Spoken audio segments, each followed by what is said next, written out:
Halo, apa kabar para calon ayah dan bunda yang hebat? Bertemu lagi dengan saya, Dr. Seso Sulijaya Suyono di YouTube channel dari Dr. Edwardus Aditya. Pada kesempatan ini saya akan membahas mengenai azoospermia. Karena banyak sekali para calon ayah dan calon bunda yang menanyakan mengenai azoospermia. Apa sih sebenarnya azoospermia itu dan apa penyebabnya? Serta bagaimana penanggulangannya. Apa itu azoospermia?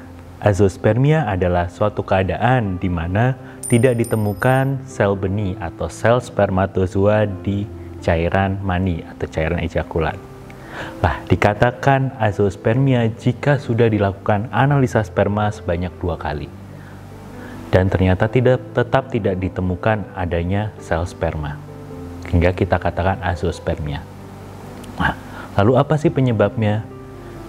Seperti telah saya sebutkan tadi di awal bahwa azoospermia secara garis besar dibagi 2. Yang pertama adalah azoospermia yang dikarenakan sumbatan atau biasa sering disebut azoospermia tipe obstruktif.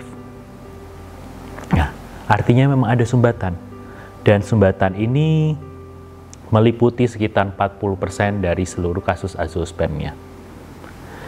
Bisa disebabkan karena memang faktor bawaan ataupun yang didapat saat dewasa atau saat remaja. Sumbatan ini bisa ada di dalam testis sendiri, bisa di epididymis, bahkan bisa juga di saluran yang ada di lebih atasnya lagi. Selanjutnya yang tipe kedua adalah azoospermia yang bukan dikarenakan adanya sumbatan atau azoospermia non-obstruktif. Untuk azoospermia non-obstruktif yang bukan karena sumbatan, ini sendiri dibagi 2 juga. Yang pertama karena ibaratnya bahan bakunya atau faktor hormonal. Hormon yang sangat kurang bisa menyebabkan produksi sperma juga kurang. Hal ini bisa dikarenakan faktor genetik atau juga bisa karena obat-obatan atau penyakit kronis lainnya. Selanjutnya ada juga azoospermia yang disebabkan karena kerusakan si buah pelir itu untuk memproduksi sperma. Dan ini sangat banyak. Penyebabnya apa? Banyak sekali. Bisa karena virus, infeksi, karena obat-obatan kanker, radiasi, atau juga bisa genetik. Memang ada kesalahan genetik dari sejak dia dalam kandungan sehingga buah pelir tidak bisa memproduksi sel sperma. Dan hal ini yang paling sulit diobati. Bahan baku cukup, hormon cukup, tidak ada sumbatan, tapi si testis tidak bisa memproduksi sperma. Lalu para calon ayah dan calon bunda bertanya, "Dok, kalau misalnya sudah ada azoospermia, terus apa yang harus kita lakukan?" Kami lakukan. Segeralah konsultasikan dengan dokter andrologi terdekat untuk mengetahui tipe azoospermia yang mana. Apakah karena sumbatan atau bukan karena sumbatan? Biasanya dengan apa? Bisa dengan pemeriksaan fisik. Terus kedua dengan USG, dilihat apakah ada sumbatan atau tidak. Selanjutnya juga bisa dengan pemeriksaan hormonal.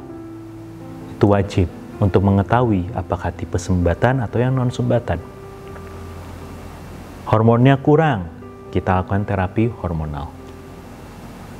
Karena ada sumbatan, kita bisa menemukan berarti peluang untuk mendapatkan keturunan lebih besar. Bisa dilakukan rekanalisasi atau pembuatan saluran kembali. Atau bisa dengan lanjut program bayi tabung. Yang paling sulit tadi saya bilang, tipe yang terakhir. Bahan baku tersedia, tidak ada sumbatan, tapi si buah pelir testis mengalami kerusakan sehingga tidak mampu memproduksi sel sperma. Pada kasus-kasus seperti ini, biasanya akan dilakukan biopsi testis. Sel sperma akan diambil langsung di sumbernya, di dalam buah pelir, dalam testis. Jika ada, kita akan lanjut dengan program bayi tabung. Jadi, jika sudah ada hasil azoospermia, jangan lekas Dok, obatnya apa? Obatnya bagaimana? Bagaimanapun perlu dikonsultasikan dengan dokter andrologi terdekat untuk mengetahui penyebabnya apa dan sehingga penata laksanaannya lebih tepat sasaran. Oke, sekian penjelasan saya mengenai azoospermia. Semoga bermanfaat. Jangan lupa untuk like video ini, subscribe, dan share jika video ini bermanfaat.